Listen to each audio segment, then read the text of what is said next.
fate of the Southeast in 2027 and what are their chances? Our faith is that we're praying God to be alive. We never had anything since 1970. Apart from the little effort Alex Ekpeme made, was able under MPN to be chairman. Vice President of Nigeria. I'd always said that each time I'm asked that question, I only give one answer. We don't need to be president of Nigeria or anything to develop the Southeast.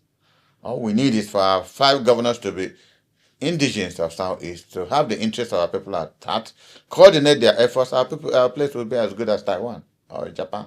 We don't need Abuja or Lagos to do it. Because if you go to Lagos, 80% of developments they are up from people. It was done with from people from our region. Even in most parts of the north, the same thing.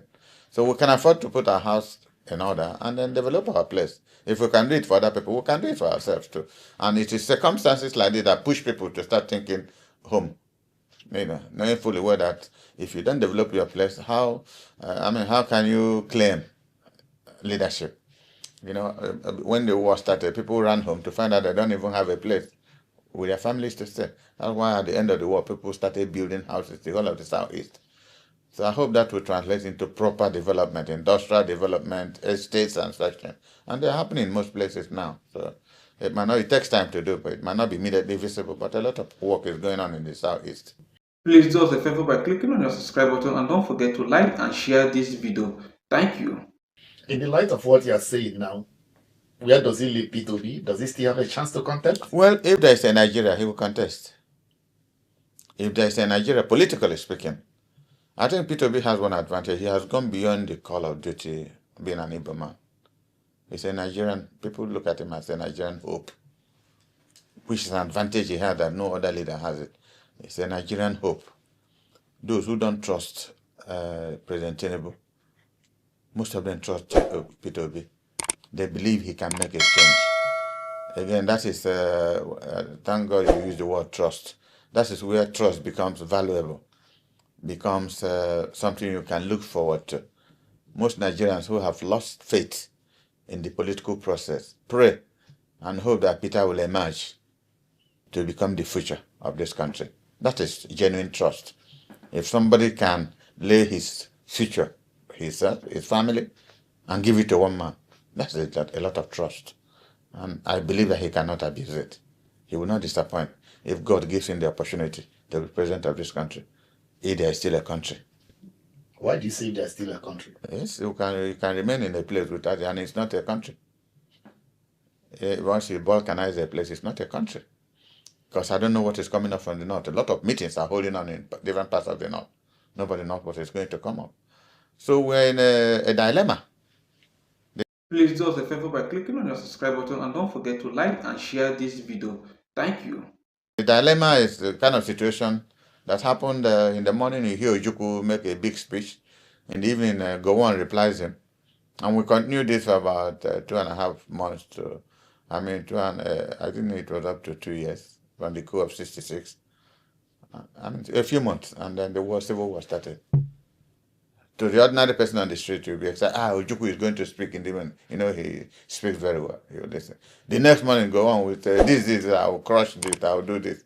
We didn't know crushing meant that people would die. Until the civil war started, and people started dying, and we saw the meaning of speaking English in the morning. So again, you can see the trouble rearing its head again.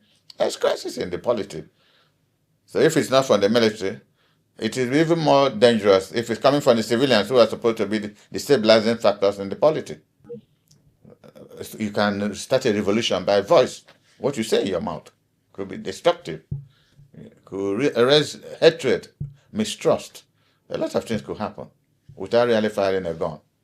What do you make of Trump's claims designating Nigeria as a country of particular concern? Well, I'm one person who I don't take whatever Trump says seriously. He has a lot of problems in America. He should go and face his problem. But as a leader of the free world, he should take anything he says, not with a pinch of salt, but if it affects your country in one way or the other, and it is relevant to trying to make amends. If I were Tinubu and what he's saying, because I've seen bishops making speeches from Plateau, that there are killings going on there. So at least for once, he said something that is happening. You may not like that, but it is true that there are killings. Because I've seen Anglican and Catholic bishops in Plateau saying there are killings going on. And who are doing the killings? Islamic fundamentalists are doing the killings. So I don't think Trump has gone far from the truth, considering what he used to do in the past. Everything for Trump is political. Could use anything for politics. But in the Nigerian situation, he doesn't need to gain anything. But he said the truth. People would have petitioned him. Maybe people in the Congress who had received petitions from Nigeria would have told him. And America has a lot of security establishment in Nigeria to be able to find out exactly what is happening. So he's not talking out of beer parlor speech.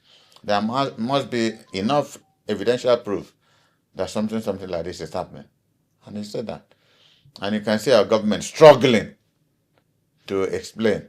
They are not defending. They are struggling to explain out themselves from what he said. And it's not been successful. They have done it very.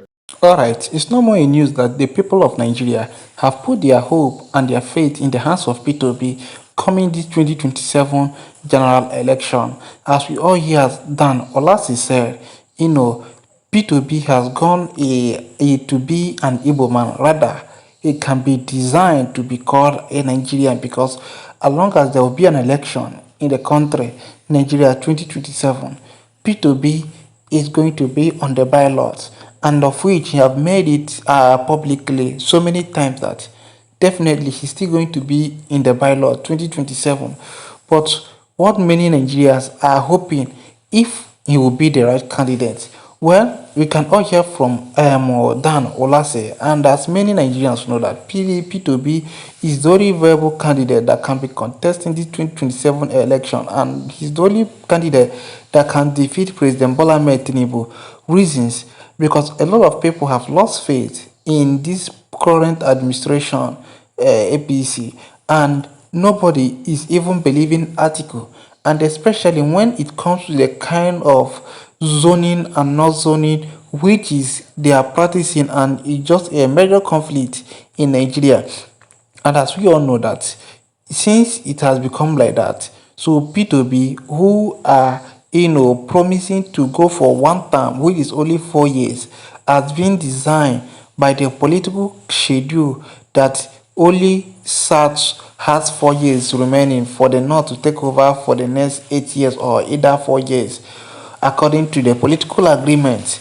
But here is the most concern that ADC, who happens to be the biggest coalition party and the biggest opposition in the Nigeria political system now, are saying that they will be conducting primary election.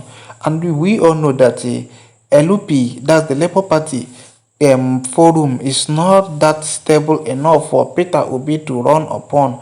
So we all believe in that from now to 2027, there will be a reshufflement that can take LUP for them to be able to handle P2B as he run as their presidential candidate. And if the ADC will come together to make a viable decision, to support P2B, to make sure that he defeated President Bola Ahmed Tinubu in the 2027 general election.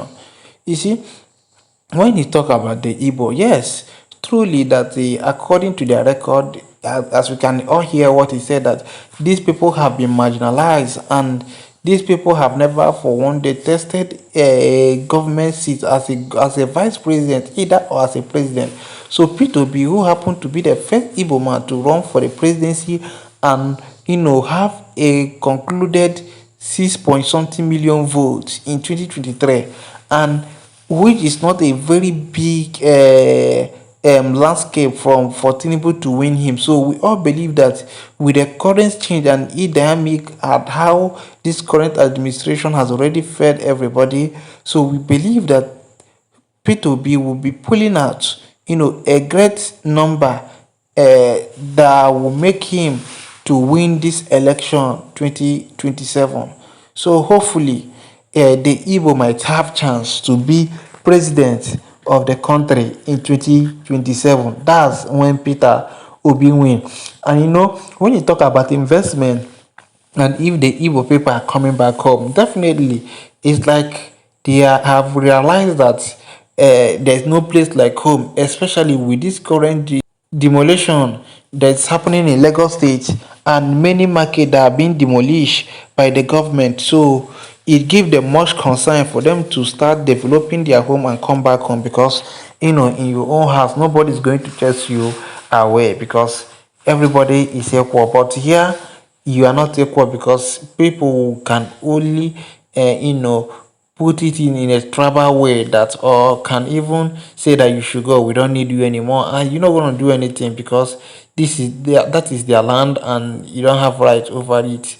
So but we hopefully we believe that a lot of good news will be coming in 2027, as we pray that Peter Bishop, be the one to defeat Tinubu in 2027. Well, share your candid opinion on the comment section, and don't forget to subscribe and share this video to your friends and loved ones. Thank you and God bless.